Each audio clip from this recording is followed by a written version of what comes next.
السلام عليكم ورحمة الله. النهاردة هنتكلم عن موضوع شاغل بال الجميع ومنتشر جدا اليومين دول، وهي منظمة البريكس. ايه هي منظمة البريكس؟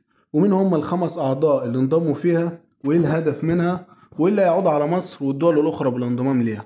كل الأسئلة دي هنجاوب عليها مع بعض. قبل ما نبدأ الفيديو عاوزين كلنا نصلي على النبي، واللي ما عملش لايك ينزل يعمل لايك، واللي مشتركش في القناة ينزل يشترك في القناة عشان يتابع باقي الفيديوهات بتاعتنا. ويلا بينا نبدأ الفيديو. منظمة البريكس هي منظمة مهمة جدا، عقدت أول اجتماع قمة ليها في 2009. كان وقتها جنوب أفريقيا لسه ما انضمتش ليها، وفي 2010 بالفعل انضمت جنوب أفريقيا عشان تبقى منظمة البريكس رسميا، متكونة من 5 أعضاء، واللي هم البرازيل، روسيا، الهند، الصين، جنوب أفريقيا. والهدف من التحالف إنه يشكل كيان اقتصادي قوي ينهي سيطرة الدولار على الاقتصاد العالمي، لأن كل التعاملات التجارية لأعضاء البريكس هتكون بعملة الدولة الرسمية، وده أهم بند. يوم الثلاث 22 أغسطس بدأت القمة السنوية لمنظمة البريكس في أفريقيا، وما بين 23 دولة قدموا عشان ينضموا للمنظمة. تم اختيار 6 دول فقط، من ضمنهم مصر والسعودية والإمارات. وأكيد دلوقتي أنت بتسأل نفسك ليه البريكس وافق على انضمام دول عربية للمجموعة؟ وليه مصر بالتحديد؟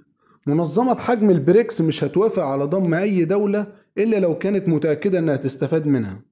ومصر بعيدة عن قوتها ودورها المؤثر في المنطقة، فهي بتمتلك قناة السويس اللي تعتبر أهم قناة ملاحية على الكوكب، واللي تعتبر أقصر طريق بين الشرق والغرب، وبتتحكم في تجارة العالم. وانضمام السعودية لوحدها هيزود حجم اقتصاد المجموعة أكتر من تريليون دولار. ده غير إن هي والإمارات من أكتر 10 دول في العالم في إنتاج النفط، وده يخلي المجموعة تتحكم في سوق النفط العالمي. طيب مصر هتستفاد إيه من الانضمام لمجموعة البريكس؟ انضمام مصر للبريكس هيخليها دولة عظمى للمستقبل، لأنه هيساعدها تزود إنتاجها المحلي وحجم صادراتها، اللي هيخليها تقدر تعمل تبادل تجاري سواء بعملتها المحلية أو بالعملة الجديدة.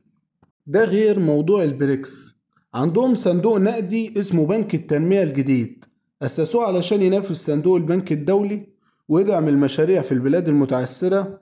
وده غير الاشتراكات القوية اللي هتكون بين دول الأعضاء، هتحسن الوضع الاقتصادي والمالي ليهم كلهم.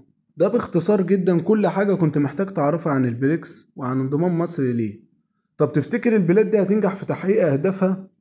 وهل أمريكا هتقف تتفرج على اللي بيحصل ده، ولا هيكون ليها رد تاني؟ ده اللي هنعرفه مع بعض في الفيديو الجاي إن شاء الله.